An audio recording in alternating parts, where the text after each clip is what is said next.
Un encuentro con su palabra, porque secase la hierba, marchitase la flor, mas la palabra de Dios permanece para siempre.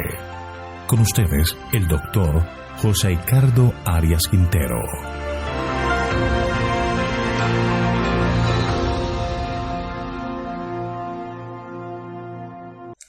Hoy vamos a estudiar Marcos capítulo 1, versículos 9 al 20. El bautismo de Jesús y su ministerio público. Te invito a orar. Querido, eterno y bondadoso Dios, gracias te damos, Padre, por todos los cuidados que tú nos has otorgado. Gracias por este día que nos regalas, que podamos caminar siempre a tu lado, guiados por tu Santo Espíritu, que podamos hacer siempre tu voluntad. Bendícenos al estudiar tu palabra, que el Espíritu Santo nos dé entendimiento para poder aplicar estas verdades a nuestra vida. Gracias, Señor, por escucharnos y concedernos tu bendición, pues lo pedimos en el nombre de Jesús. Amén. Una vez que Marcos ha descrito lo que significa la predicación de Juan el Bautista, ahora comienza la narración acerca del bautismo de Jesús. En los versículos 9 al 11, leamos. Aconteció en aquellos días que Jesús vino de Nazaret de Galilea y fue bautizado por Juan en el Jordán. Luego, cuando subía del agua, vio abrirse los cielos y al Espíritu como paloma que descendía sobre él. Y vino una voz de los cielos que decía: Tú eres mi Hijo amado, en ti tengo complacencia. Quizás en el español no se note mucho la diferencia con la narración de Mateo, pero aquí Marcos usa un lenguaje más vigoroso. Marcos dice en aquellos días. Por supuesto que es una referencia a los días en que Juan predicaba y bautizaba. Jesús vino al Jordán para ser bautizado, un énfasis que no aparece en otros evangelios. Jesús fue bautizado en el Jordán y el Jordán trae recuerdos especiales para los judíos. A orillas del Jordán fue la rebelión de Israel en dos oportunidades, una cuando salieron de Egipto, en el que no quisieron poseer la tierra debido al informe de los 10 espías, y otra la rebelión incitada por Balaam 40 años después. El pueblo de Israel tuvo que cruzar el Jordán para poseer la tierra prometida. El Señor hizo el milagro de secar el Jordán para que pasaran. Fue en el río Jordán donde se sumergió 7 veces Naamán para ser sanado. Así que ahora estar en el Jordán para escuchar a Juan el Bautista, que recuerda a los profetas antiguos. El Señor está hablando por medio de su profeta. Todos quieren escucharlo. Fue en esos días que Jesús vino al Jordán y fue bautizado. Cuando dice que al subir del agua, es decir, antes estaba dentro del agua, una evidencia más que el bautismo era por inmersión. Entonces dice enseguida, término favorito de Marcos. Al parecer, mucho que lo describe Marcos es de las predicaciones de Pedro y muestra de manera especial el lenguaje vigoroso de Pedro. Jesús vio que el cielo se abría. La palabra griega schizo es mucho más fuerte para indicar que el cielo se rasgó, como se rasga un papel en dos. Entonces el Espíritu descendía como paloma y la voz del cielo se oyó que decía: Tú eres mi Hijo amado, estoy muy complacido contigo. Debemos recordar que no hay razón para suponer que la presencia y la influencia del Espíritu Santo no habían acompañado a Jesús desde su nacimiento.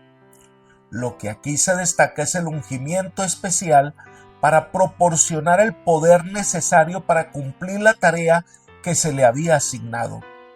La paloma, los judíos la usaban para representar a Israel, así que este descenso en particular del Espíritu Santo revelaba que Jesús era el Mesías y que Israel estaba esperando.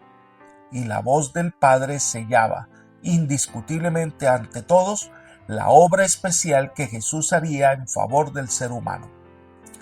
Ahora recordemos que el bautismo de Jesús no era de arrepentimiento, sino tenía como objetivo ser nuestro modelo. Elena de White comenta: Jesús no recibió el bautismo como confesión de culpabilidad propia. Se identificó con los pecadores, dando los pasos que debemos dar y haciendo la obra que debemos hacer. Su vida de sufrimiento y paciente tolerancia después de su bautismo fue también un ejemplo para nosotros. Libro El deseo de todas las gentes, página 85. Además que la unción del Espíritu Santo se consideraba la inauguración oficial de su ministerio público como el Salvador de los hombres. Entonces Marcos, de manera vigorosa y rápida, resume lo que pasó enseguida. El Espíritu Santo lo impulsó a ir al desierto. Leamos los versículos 12 y 13. Luego el Espíritu lo impulsó al desierto, y estuvo allí en el desierto 40 días. Era tentado por Satanás y estaba con las fieras, y los ángeles lo servían. Marcos resume la tentación de Jesús en el desierto, su triunfo y que al final fue fortalecido por los ángeles. Solamente Marcos hace mención de las fieras que estaban con Jesús, posiblemente para presentar un cuadro de la desolación y ausencia de la ayuda humana. Este fue un momento especial en la historia. Jesús vence a Satanás en el terreno en que Adán y Eva fueron vencidos, con una desventaja. Adán no tenía el peso de una humanidad débil como cuando Jesús se humana. A Jesús le da hambre, se siente cansado. Pero Jesús venció al enemigo para darnos oportunidad de vida a todos nosotros y mostrarnos que Él nos da la fuerza necesaria para vencer a Satanás. Elena de White comenta: cuando Jesús fue llevado al desierto para ser tentado, fue llevado por el Espíritu de Dios. Él no invitó la tentación, fue al desierto para estar solo, para contemplar su misión y su obra. Por el ayuno y la oración debía fortalecerse para andar en la senda manchada de sangre que iba a recorrer. Pero Satanás sabía que el Salvador había ido al desierto y pensó que esa era la mejor ocasión para atacarle. Libro El deseo de todas las gentes, página 89. Allí salió Jesús triunfante para el cumplimiento de su ministerio. Una vez viene del desierto, lleno del Espíritu Santo, comienza su trabajo público y empieza a llamar a los que iban a ser sus discípulos. Es lo que va del versículo 14 hasta el 20. Leamos el versículo 14 y 15. Después que Juan fue encarcelado, Jesús fue a Galilea predicando el evangelio del reino de Dios. Decía: el tiempo se ha cumplido y el reino de Dios se ha acercado. Arrepentíos y creed en el evangelio. Marcos, al escribir este evangelio, no se va a detener en algunas narraciones sobre la vida de Jesús. Su enfoque es más sobre el ministerio de Jesús, su vida en acción. Por esto pasa rápidamente al momento en que Juan es encarcelado y entonces decide regresar a Galilea. Es Mateo quien nos ofrece una narración más amplia. Leamos Mateo capítulo 4 versículos 12 y 13. Cuando Jesús oyó que Juan estaba preso, volvió a Galilea. Dejando Nazaret, fue y habitó en Capernaum, ciudad marítima, en la región de Zabulón y de Neftalí. Según entendemos, es allí donde Jesús comienza su predicación de las buenas nuevas. Él comienza a predicar: el tiempo se ha cumplido. Nosotros sabemos que los planes de Dios se cumplen en el tiempo adecuado. Además, las profecías dadas a Daniel señalan el tiempo del bautismo del Mesías y su muerte en la cruz.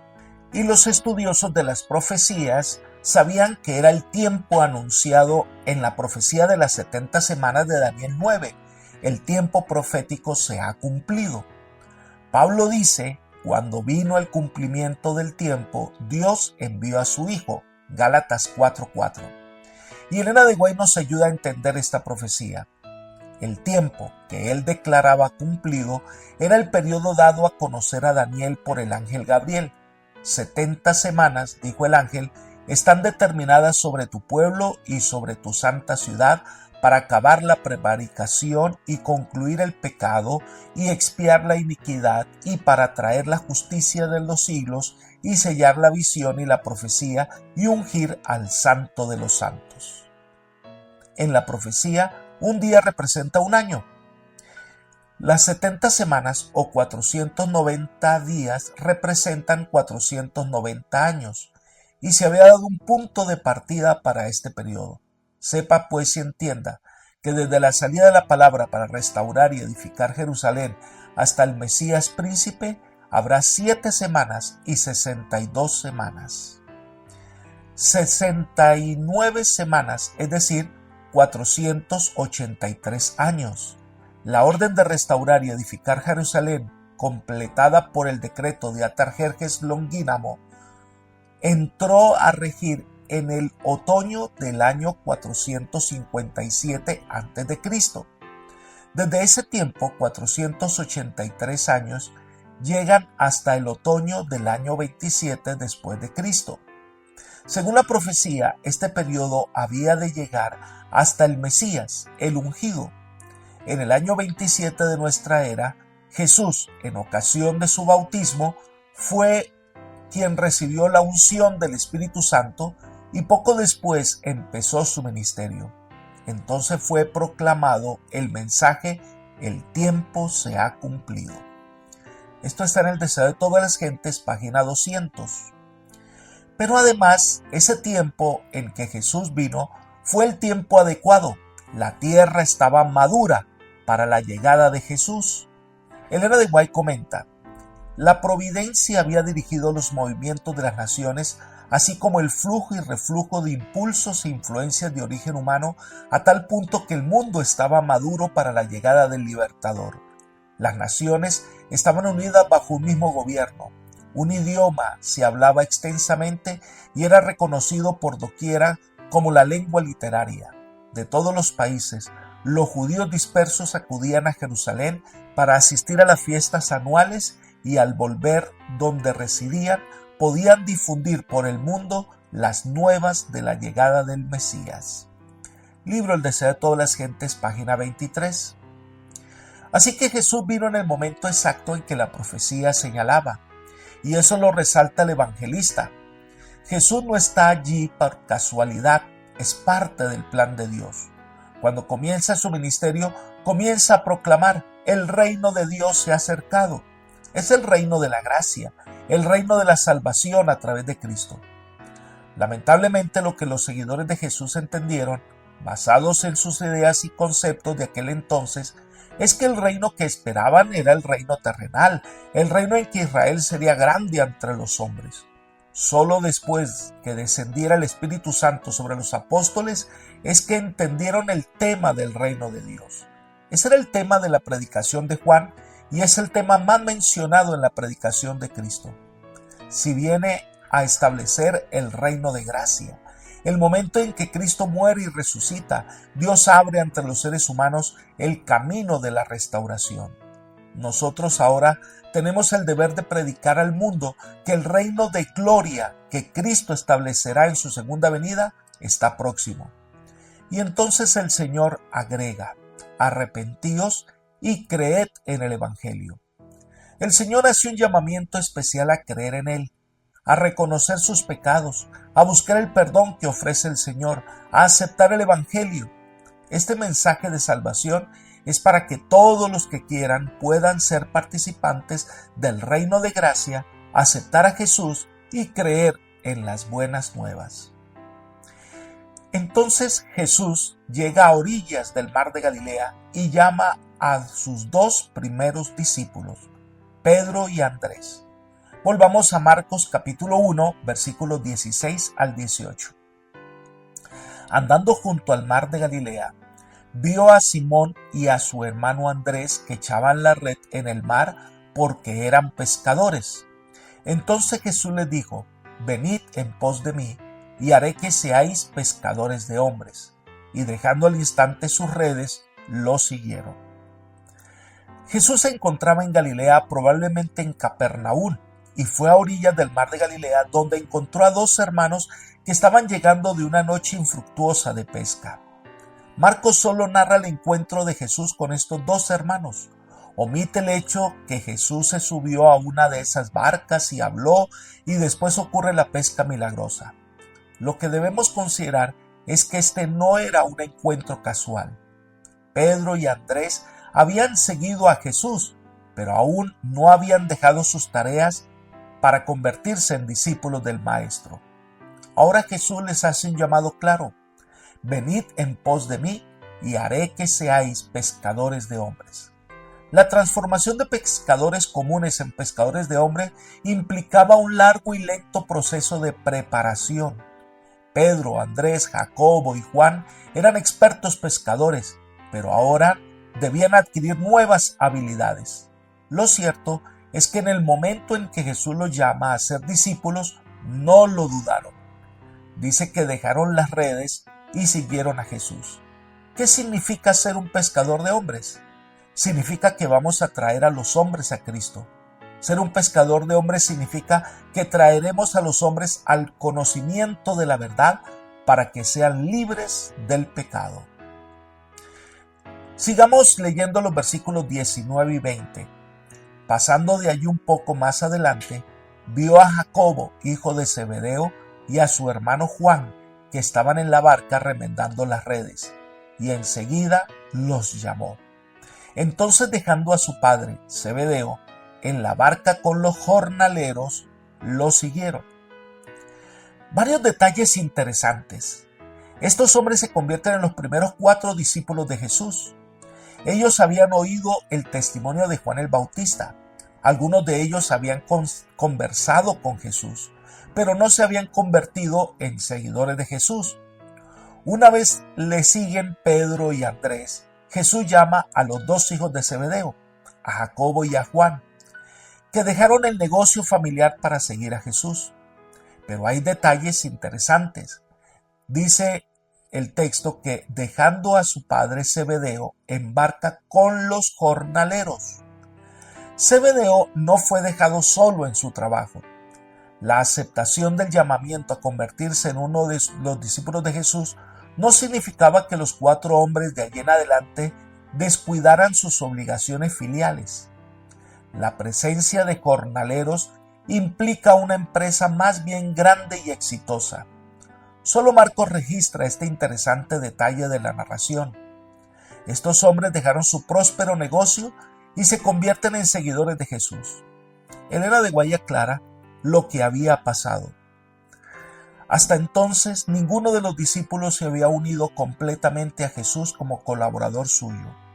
Habían presenciado muchos de sus milagros y habían escuchado su enseñanza, pero no habían abandonado totalmente su empleo anterior.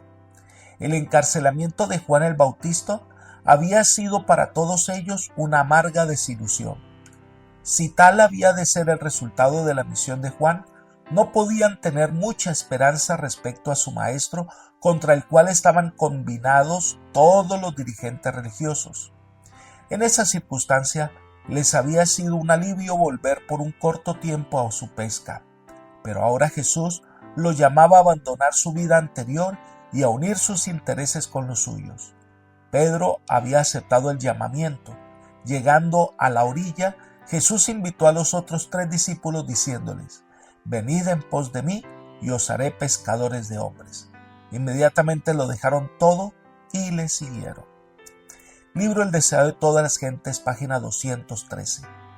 Estos discípulos recibieron el llamado divino y estaban dispuestos a dejarlo todo para seguir al Señor. Apreciado amigo y hermano, el Evangelio de Marcos no se detiene en muchos detalles, porque su interés principal es presentar a Jesús actuando en favor del hombre. Pero lo primero que hace Jesús en su ministerio es llamar a unos hombres para que sean sus discípulos y para que después de su ascensión continuaran la obra especial que había comenzado. Hoy ese mismo llamamiento nos llega a nosotros y nos corresponde responder. Por eso mi invitación es que aceptes a Jesús y te conviertas en su discípulo. Que el Señor te bendiga y te guarde, y te guíe por sendas de paz, es mi oración por ti. Amén.